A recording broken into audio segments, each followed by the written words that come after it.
Everyone. तो कल हमने स्टार्ट किया था हमारा डीबीएमएस का फर्स्ट लेक्चर था, ठीक है। आज हम उसको कंटिन्यू कर रहे हैं डीबीएमएस को, ठीक है। तो अभी हमने डीबीएमएस में कल मैंने सिर्फ आपको ओवरव्यू ही बताया था कि हम किस तरीके से डीबीएमएस को कवर करेंगे, ठीक है। क्या क्या हम इसमें पढ़ने वाले हैं, आज से हम इसका इंट्रोडक्शन स्टार्ट करेंगे, ठीक है। तो इंट्रोडक्शन में हम क्या क्या पढ़ेंगे वो बताती हूँ मैं आज आपको, ठीक है। और कुछ बेसिक टर्म्स जो मैंने कल भी बताया था वो एक बार क्विक रिवाइज कर लेंगे हम लोग, ठीक है। जैसे मैंने कल बताया था आपको डेटाबेस और डीबीएमएस दो डिफरेंट थिंग है, उनको हमें मर्ज नहीं करना है। तो जैसे हमने बोला था ना डेटाबेस, और वो हमें क्या क्या होता है, और उसके अलावा डीबीएमएस, तो वो कल हमने डिस्कस किया था। एक बार फटाफट से रिवाइज कर लेते हैं, ठीक है।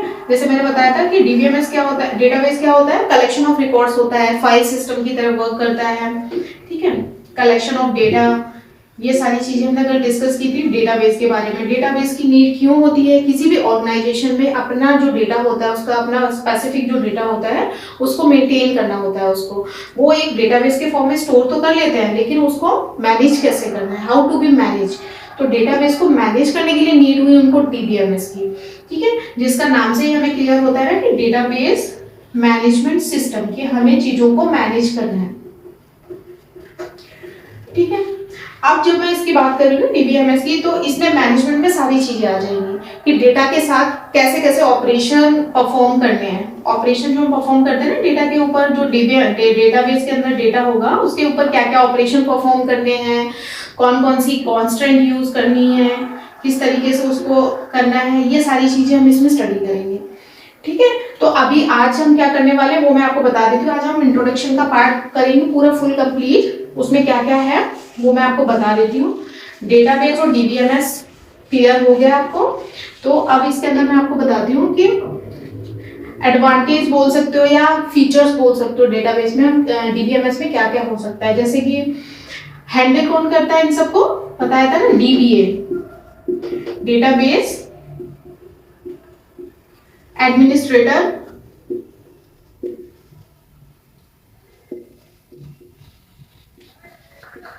ठीक है। ये क्या होता है, ये कौन होता है, एक पर्सन होता है ना जो सारा सेंट्रलाइज्ड जो हमारा डेटा होता है ना, डेटा कैसा होता है इसके अंदर, सेंट्रलाइज्ड डेटा होता है, उसको क्या करता है, उसको हैंडल करता है, उसको मैनेज करता है। तो ये एक पर्सन होता है जो हमारे किसी भी पर्टिकुलर ऑर्गेनाइजेशन के सेंट्रलाइज्ड डेटा को पूरी तरह से मैनेज करता है। अब मैनेज करने में क्या क्या बेसिक चीजें आएंगी वो मैं आपको बता देती हूँ। मैनेजमेंट में क्या क्या आएगा बेसिकली, सबसे पहले तो वो क्या करता है, उसका मेन काम होता है जो हमारी रिडंडेंसी होती है ना उसको कंट्रोल करना, जिसको बेसिक आप बोल सकते हो रिडंडेंसी मींस आप बोल सकते हो डुप्लीकेशन।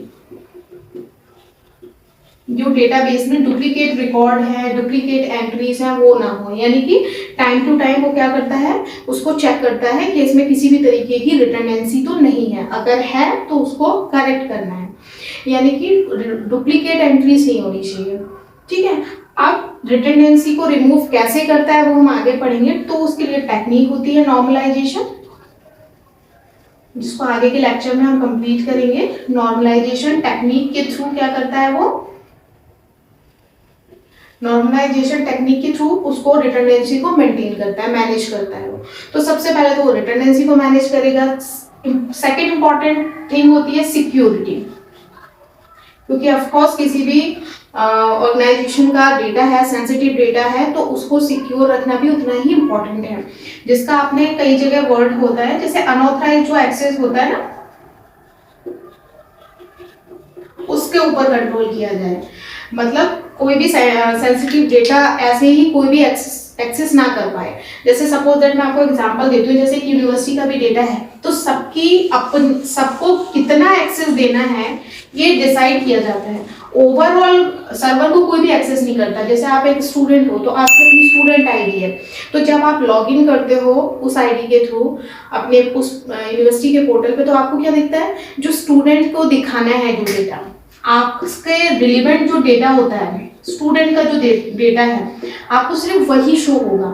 आपके कोर्स से रिलेटेड, आपकी फीस स्ट्रक्चर, आपका एकेडमिक कैलेंडर जो भी है आपका, वो सारी चीजें। लेकिन उस पोर्टल पे किसी भी फैकल्टी मेंबर की या अकाउंट की डिटेल्स नहीं होती हैं, है ना। होता है, हर किसी को कितना एक्सेस देना है ये डीबीए डिसाइड करता है। किस पर्पस से? कि सिक्योरिटी जिससे कि मेंटेन बनी रहे। किसी को भी फुल पोर्टल का एक्सेस नहीं मिलता है। एडमिन स्टाफ को एडमिन से रिलेटेड पोर्टल एक्सेस होगी, स्टूडेंट को स्टूडेंट डेटा होगा। तो ये सिक्योरिटी भी कौन देखता है? सेंट्रलाइज्ड डेटा में डीबीए देखता है। उसके अलावा नेक्स्ट मैंने बताया था, पहला हो गया रिडंडेंसी, सेकंड हो गया अनऑथराइज्ड एक्सेस। मैं सारे ना लाइन से एक बार पॉइंट लिख देती हूँ, आप चाहो तो नोट डाउन कर लो, सो दैट इसके फीचर्स में भी आप ऐड ऑन कर सकते हो चाहो तो ना। सबसे पहला रिडंडेंसी वाला था, रिडंडेंसी कंट्रोल करना है। सेकंड आप लिख सकते हो सिक्योरिटी और अनऑथराइज्ड एक्सेस, उसका ध्यान रखना है। थर्ड वन आप दे सकते हो कि इंटीग्रिटी एंड कॉन्स्टेंट, ठीक है। कंसिस्टेंसी मैं लिख देती हूँ, फिर बताती हूँ आपको। और डेटा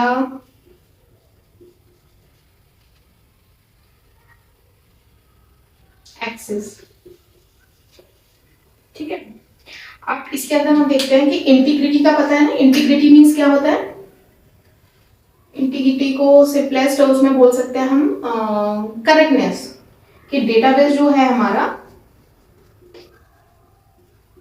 इंटीग्रिटी का अगर आपको देखना हो ना, करेक्टनेस वर्ड से आप अंडरस्टैंड कर सकते हो कि डेटाबेस जो है हमारा वो करेक्ट होना चाहिए। करेक्ट मतलब अगर कोई चेंजेस हो गए हैं तो हमें ये चेक करना पड़ेगा टाइम टू टाइम कि प्रॉपर रिफ्लेक्ट हो रहे हैं या नहीं हो रहे। नहीं हो रहे हैं तो हमें देखना पड़ेगा कि इंटीग्रिटी प्रॉपर मेंटेन रहे, ठीक है।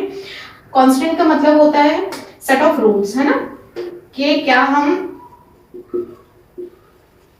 सेट कर रहे हैं। कंस्टेंट मतलब हम एक कंस्टेंट खुद लगाते हैं जब हम डेटाबेस क्रिएट कर रहे होते हैं। जैसे हमने बोला कि फोन नंबर है, तो फोन नंबर में हमने कंस्टेंट लगाया कि ये फील्ड, जैसे आपने कई फील्ड्स के आगे देखा होगा ना कि स्टार लगा रहता है, मतलब मैंडेटरी है, उसको रिकॉर्ड को आपको फिल करना ही पड़ेगा। बहुत सारे फॉर्म फिल करते हैं तो उस तरीके से होता है ना कि जैसे आपका फोन नंबर है उसको मैंडेटरी है, आपको फिल करना ही करना है। यानी कि ये हमने जब डेवलप कर रहे थे तो हमने ये कंस्ट्रेंट लगाया कि यूजर को अपना फोन नंबर एंटर करना मैंडेटरी है, ठीक है। ये हमने बोला कि यूजर का नेम जो है वो 6 पासवर्ड की जो लेंथ है, मान लो एक पासवर्ड है उसकी लेंथ आपको 8 to 10 कैरेक्टर होनी चाहिए, यानी कि 8 to 10 कैरेक्टर से कम वो एक्सेप्ट ही नहीं करेगा, बिकॉज ये कंस्ट्रेंट है जो पहले से प्री डिसाइडेड लगाई हुई है। यानी कि हमें हमारी कंस्ट्रेंट को भी ध्यान में रखना है कि क्या क्या कंस्ट्रेंट अप्लाई हुई है डेटाबेस के ऊपर, और उसकी इंटीग्रिटी को भी मेंटेन करके रखना है।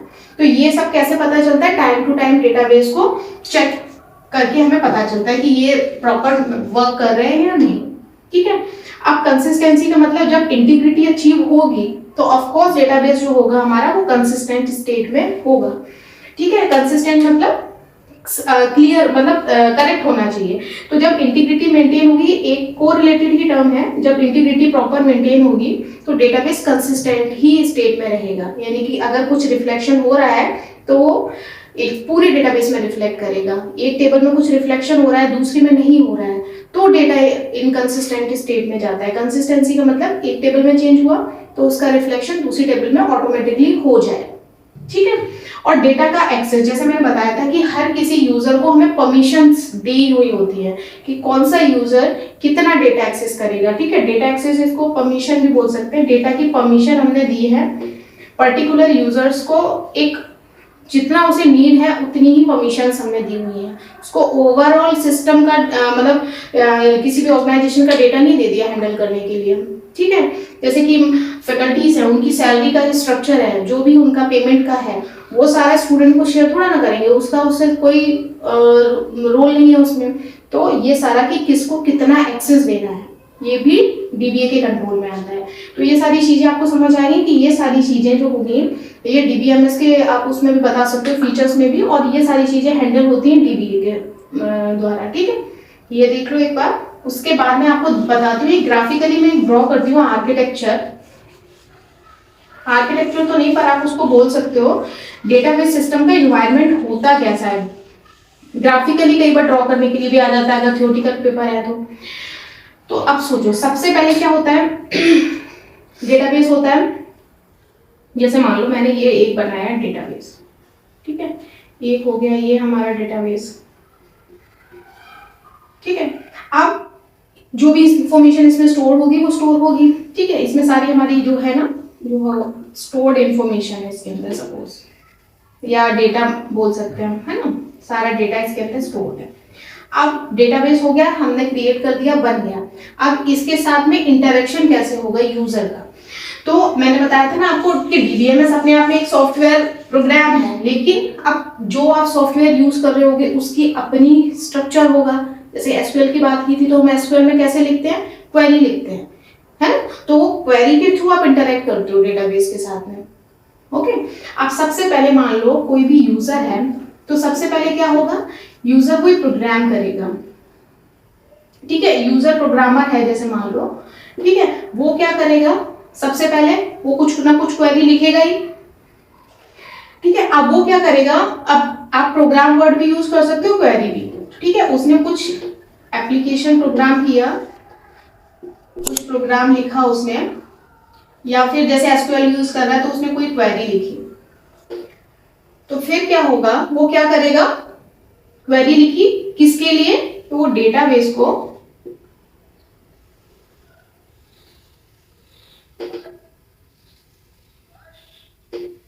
ये डेटाबेस यहां से एक्सेस होगा, ठीक है।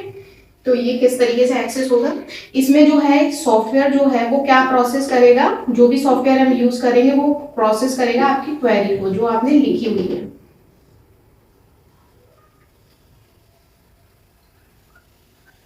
और उसके बाद क्या होगा, सॉफ्टवेयर एक्सेस करेगा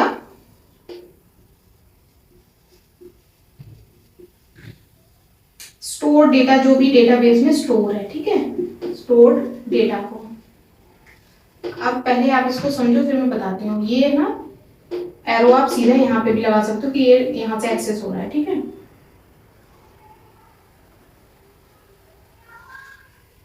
डेटाबेस जो भी हो सकता है ना, एक्सेस कर लिया।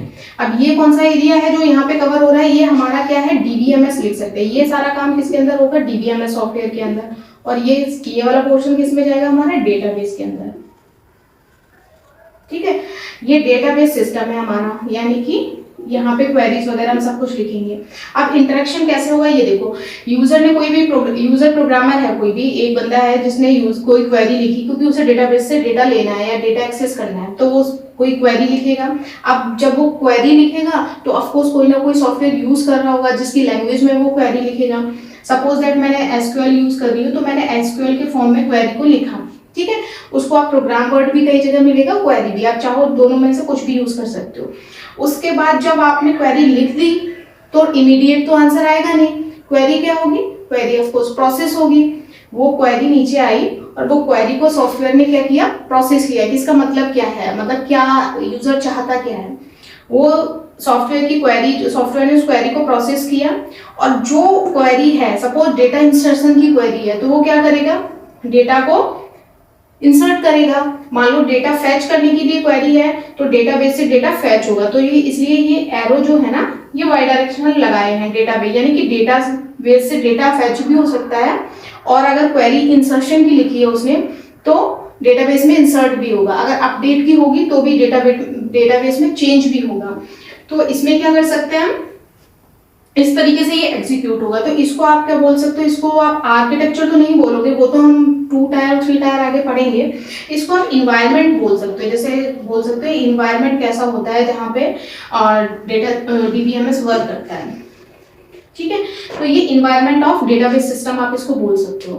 तो ये वर्क इस तरीके से करेगा। सबसे लास्ट में हमारा डेटाबेस रहेगा, डेटाबेस से कनेक्ट करने का तरीका क्वेरी के फॉर्म में ये रहेगा। और इसमें आप कुछ भी कर सकते हो, डेटाबेस को क्रिएट कर सकते हो, क्रिएट तो ऑलरेडी है ही, इंसर्ट भी कर सकते हो, डिलीट भी कर सकते हो, अपडेट भी कर सकते हो। नेक्स्ट वी स्टार्ट ना, next topic is schema. Schema start करते हैं, ठीक है। अभी जो मैंने बताया था ये क्या था, इन्वायरमेंट ऑफ डेटाबेस, जो मैंने अभी डायग्राम ड्रॉ किया था ना, उसमें आपको समझ आ गया होगा इंटरेक्शन कैसे करना है डेटाबेस के साथ में। कि सबसे पहले जो भी प्रोग्रामर होगा वो जिस भी डीबीएमएस सॉफ्टवेयर को यूज कर रहा होगा उसकी लैंग्वेज में वो क्वेरीज लिखेगा। उस क्वेरीज के बाद में क्या होता है, वो क्वेरी जो सॉफ्टवेयर होगा उस क्वेरी को प्रोसेस करेगा, उसमें क्या हो रहा है उसके बिहाफ पे वो डेटाबेस के साथ इंटरेक्ट करेगा कि डेटाबेस में क्या करना है, क्या मैनेजमेंट के लिए वो क्वेरी लिखी गई है। तो यहाँ तक जो था वो मैंने आपको बता दिया। डीबीए की रिस्पॉन्सिबिलिटीज क्या है वो भी हमने शेयर करी कि डीबीए का क्या काम है, जो सेंट्रलाइज डेटाबेस को किस तरीके से मैनेज करना है उसको। Now we move for schema. तो जब हम स्कीमा की बात करते हैं मतलब ये हमारा जो डेटाबेस है ना, जो फाइल सिस्टम में जो डेटाबेस था वो कन्वर्ट हो चुका है किसमें, रिलेशनल में। रिलेशनल डेटाबेस की बात करते हैं ना, रिलेशनल डेटाबेस में, यानी कि यहाँ पे क्या होगा, जो भी हमारा डेटा है वो किसमें किस तरीके से होगा, वो रो एंड कॉलम के फॉर्म में होगा। यानी कि स्कीमा पढ़ाने से पहले मैं बताती हूँ कि जो भी हमारा फाइल सिस्टम में जो डेटा होता है उसको हम क्या करते हैं, उसको हम रो और कॉलम के फॉर्मेट में हम एक टेबुलर फॉर्म में बना लेते हैं, ठीक है, जिसे हम बोलते हैं ना टेबल के फॉर्म में हम उसको कन्वर्ट कर लेते हैं। उसका पर्पस क्या था टेबल फॉर्म में कन्वर्ट करने का, सो दैट उसके ऊपर जो हम ऑपरेशन परफॉर्म करते हैं वो परफॉर्म करना आसान।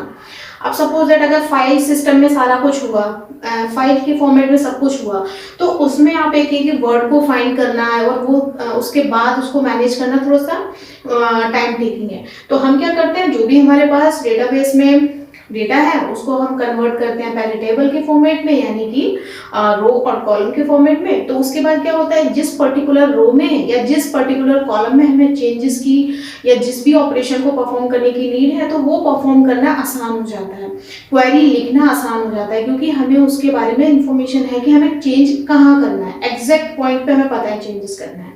अब मैं आपको बताती हूँ कुछ बेसिक टर्म यूज होंगे, जैसे स्कीमा क्या होता है डेटाबेस का, ठीक है। डेटाबेस आपको क्लियर हो गया कि ठीक है टेबल के फॉर्म में हमने बना लिया, बट स्कीमा क्या होगा, एट्रीब्यूट्स क्या होते हैं, टपल्स क्या होते हैं, ये सारी चीजें अभी जब हम आगे क्वेरी लिखेंगे ना तो ये फ्रीक्वेंटली यूज होंगे। तो उस समय आपके माइंड में एक इमेज क्रिएट होनी चाहिए कि स्कीमा की बात हो रही है तो किस पोर्शन की बात हो रही है, टपल की बात कर रही हूँ तो किसके बारे में बात कर रही हूँ, क्योंकि जब हम ऑपरेशन परफॉर्म करेंगे तो ये टर्म्स यूज होंगे। अब मैं आपको समझाने जा रही हूँ स्कीमा क्या होता है। डेटाबेस अगर हम क्रिएट कर रहे हैं तो स्कीमा किसको बोलते हैं।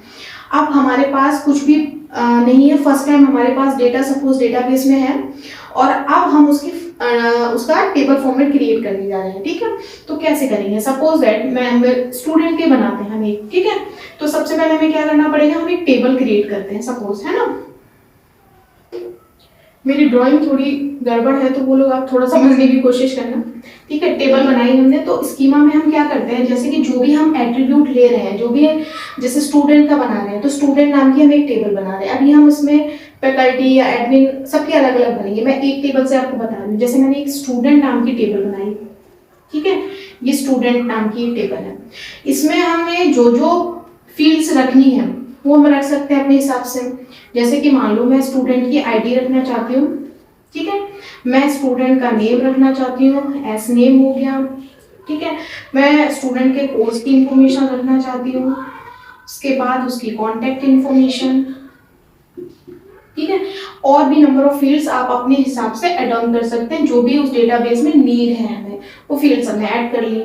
अब उसके बाद क्या होता है कि आपको जितने नंबर ऑफ स्टूडेंट का डेटा करना है उतनी, वो तो टेबल है, टेबल में हम रिकॉर्ड इंसर्ट भी कर सकते हैं। ऐसा नहीं है कि एक बार टेबल हमने बना दी तो उसमें अब नए रिकॉर्ड ऐड ऑन नहीं कर सकते, हम इंसर्ट कर सकते हैं, कोई प्रॉब्लम नहीं है। अब हमने जब ये टेबल क्रिएट हो गई तो इनको क्या बोलते हैं हम, ये जो हैं सारे हमारे, इनको हम क्या बोलते हैं, इनको बोलते हैं की एट्रीब्यूट। ये सारी जो चीजें आपको दिख रही है ना, इनको हम क्या बोलेंगे, की एट्रीब्यूट। यानी कि जो स्टूडेंट नाम की जो टेबल है उसके अंदर ये क्या है, उसके एट्रीब्यूट्स हैं, ठीक है। जिसको हम अगर वैसे समझने की टर्म में बोले तो ये क्या होते हैं, जितने भी हमारे कॉलम्स होते हैं वो होते हैं एट्रीब्यूट। इस तरीके से आप मेमोराइज कर सकते हो। जैसे आपने बोला था ना मैंने शॉर्ट नोट्स बनाते रहना, तो आप ऐसे लिख सकते हो कि जो भी हमारे कॉलम का नेम होगा, इस तरीके से हम बहुत से स्टूडेंट याद रखते हैं कि जो कॉलम के नेम होते हैं वो उनको बोलते हैं एट्रीब्यूट, ठीक है। और जो रो है, नंबर ऑफ रोज जो क्रिएट होंगी जिसमें स्टूडेंट की डिटेल फिल होगी, है ना, जो रोज होती हैं उनको क्या बोलते हैं हम, टपल्स। ये डेटाबेस की लैंग्वेज में, वैसे तो रो और कॉलम बोल सकते हैं नो डाउट, पर जब हम एसक्यूएल की क्वेरी लिखेंगे ना तो हम ऐसे बोलेंगे कि टपल के फॉर्मेट में हो रहा है, ये हो रहा है, तो ये आपके दिमाग में होना चाहिए। जैसे मैंने एट्रीब्यूट वर्ड बोलूंगी तो आपके माइंड में क्रिएट होना चाहिए कि एक कॉलम की बात हुई है, अगर बोलूंगी कि इसमें नंबर ऑफ टपल्स इंक्रीज हो रहे हैं, यानी कि रो की बात हो रही है, तो ये वाला जो पोर्शन होता है ना हमारा, ये इतना, इसको हम क्या बोलते हैं, इसको बोलते हैं स्कीमा। मतलब ये जो टेबल का जो हमने स्ट्रक्चर बनाया की एट्रीब्यूट के साथ में, टेबल का जो स्ट्रक्चर होता है की एट्रीब्यूट के साथ में, उसको बोलते हैं उसका स्कीमा। कि क्या क्या है इसमें, क्या क्या यूज कर रहे हैं, क्या क्या एट्रीब्यूट की एट्रीब्यूट यूज कर रहे हैं, इसको बोलते हैं हम स्कीमा। ठीक है, अब जैसे मैंने बताया था कि स्कीमा में दो तरीके, एक ही चीजें हो सकती है। स्कीमा में क्या क्या आ सकता है, एक तो होता है डेटा इटसेल्फ, जो डेटा हमने एंटर किया जैसे SIDS नेम, ये सारी चीजें, एक तो हो सकता है डेटा, और दूसरा हो सकता है डेटाबेस का डिस्क्रिप्शन। ये वाला जो पोर्शन होता है ये डिस्क्रिप्शन में भी जा सकता है। जैसे डिस्क्रिप्शन में क्या है, हमने की एट्रीब्यूट के नेम लिख दिए तो वो उसके डिस्क्रिप्शन में चले जाएंगे। ठीक है, अब इसके अंदर आप नंबर ऑफ रिकॉर्ड्स अपने फिल कर सकते हो, जितने भी आपके डेटाबेस में आपको रिकॉर्ड या एंट्रीज चाहिए, तो ये सारी फिर हमारे टपल्स हो जाएंगे। तो ये वाला जो पोर्शन ऊपर हमारा क्रिएट होता है ना, जिसमें हम एट्रीब्यूट फिल करते हैं, एक्चुअली इसको बोलते हैं स्कीमा। ठीक है, तो अगर हम जैसे बोला, जैसे एक लैंग्वेज में मैंने बोला कि जैसे स्टूडेंट का था, अब मैंने आपको बोला कि आपको एक फैकल्टी का स्कीमा क्रिएट करना है। ठीक है, तो और उसमें बता दिए मैंने आपको कि उसमें ये हमें एट्रीब्यूट चाहिए, फैकल्टी का नेम चाहिए, किस कोर्स में वो टीच करते हैं वो चाहिए। ठीक है, कौन सा सब्जेक्ट प्रेजेंट में वो पढ़ा रहे हैं वो उसकी डिटेल चाहिए, किस डिपार्टमेंट में है वो चाहिए। तो आपको उसका एक स्कीमा क्रिएट करना है। तो आपको क्लियर होना चाहिए कि मुझे एक फैकल्टी की नाम की टेबल बनानी है।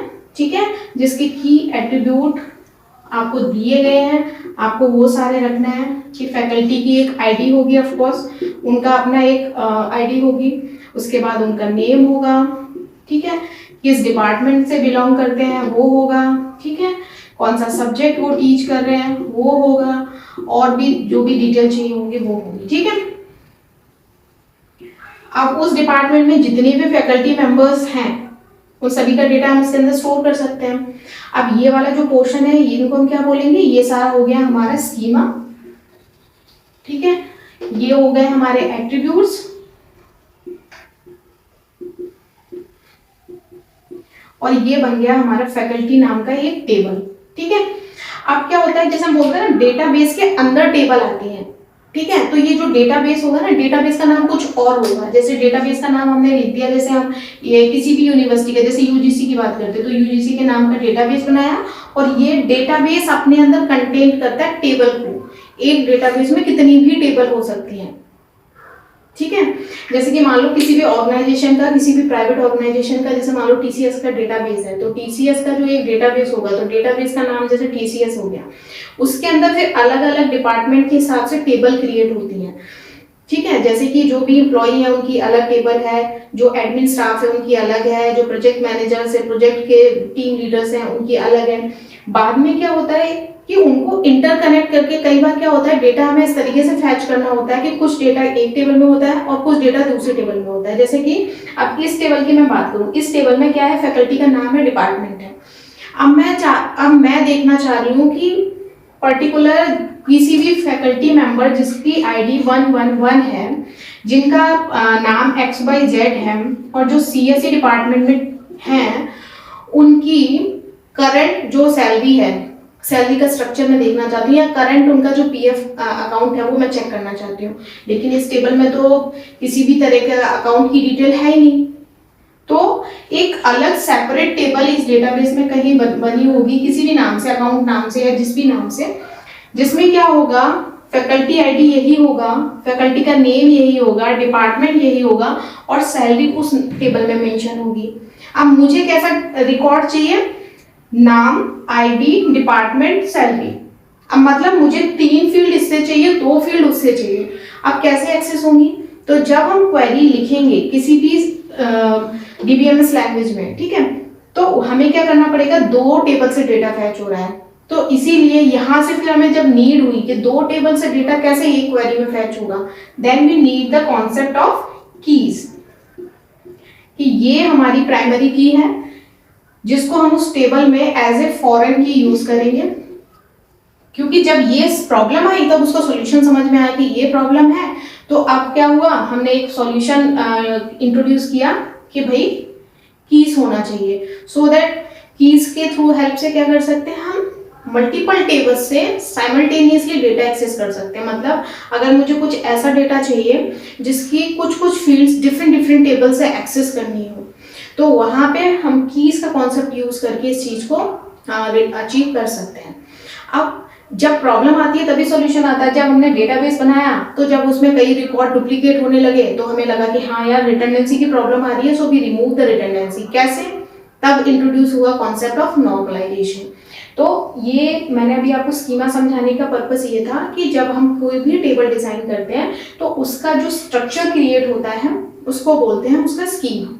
ठीक है, तो टेबल आप अपने टेबल का नेम आप अपने हिसाब से कुछ भी क्रिएट दे सकते हो, कि एट्रीब्यूट आपको दिए हो तो ठीक है, अदरवाइज आप अपने हिसाब से मैनेज कर सकते हो।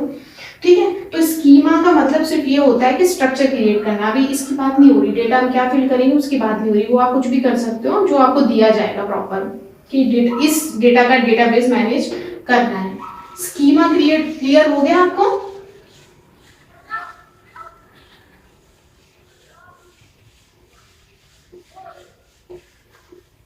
ठीक है, तो अभी तक हमने क्या क्या कर लिया, इंट्रोडक्शन कर लिया, उसका इन्वायरमेंट कर लिया, डीबीए के रूल्स कर लिए, स्कीमा कर लिया। नेक्स्ट हम करेंगे डेटा मॉडल। ठीक है, तो नेक्स्ट लेक्चर में हम कर सकते हैं डेटा मॉडल को, और हम नेक्स्ट लेक्चर में करेंगे डेटा मॉडल के साथ साथ second important topic architecture. Architecture क्या होगा हमारे डीबीएमएस का। ठीक है, और इसमें हम जो मैंने कल आपको एक्सप्लेन करे थे तीनों स्ट्रक्चर करेंगे हम। इसके अंदर हम करेंगे हमारा जो भी है 2 टायर आर्किटेक्चर, और इसका है एक हमारा 3 टायर आर्किटेक्चर, और हम इसमें क्लाइंट सर्वर वाला भी कर लेते हैं। ये मॉडल में भी आ सकता है वैसे तो, है ना।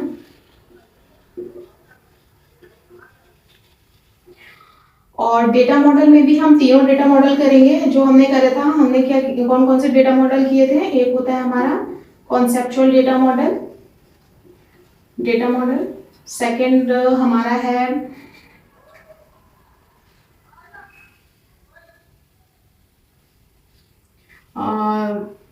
यहाँ पे लिख देती हूँ मैं, फिजिकल डेटा मॉडल। तीनों डेटा मॉडल करेंगे है ना, conceptual data model, intermediate data model